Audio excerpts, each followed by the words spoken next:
அவரைக்காய் பொரியல் பண்ணலாம். இப்போ நான் அதை பரட்டி விடலாம். ஓரளவுக்கு ஃப்ரை ஆகிடுச்சு.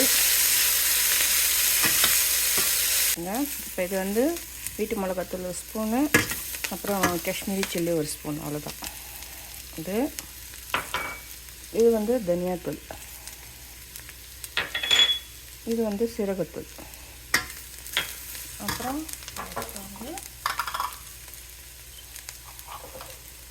மஞ்சத்தூள், அப்புறம் தேவையான அளவு உப்பு.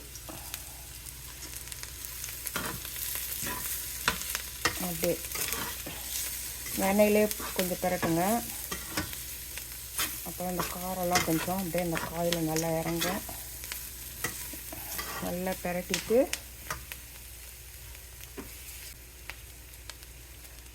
கொஞ்சம் தண்ணி ஊற்றிடலாம்.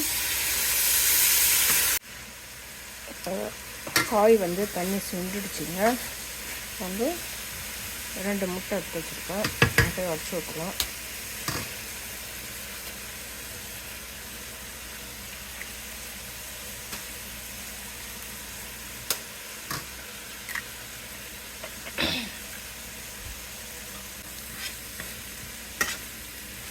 அப்படியே ஒரு அழுத்து விடும்.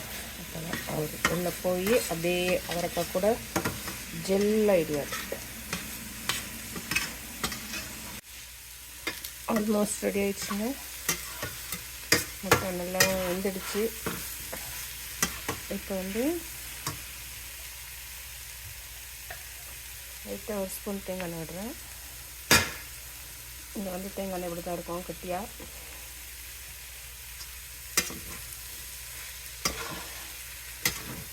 அவ்வளோதான், ஃபைனல் டச் முடிஞ்சு போச்சு. ஸ்டவ் ஆஃப் பண்ணலாம்.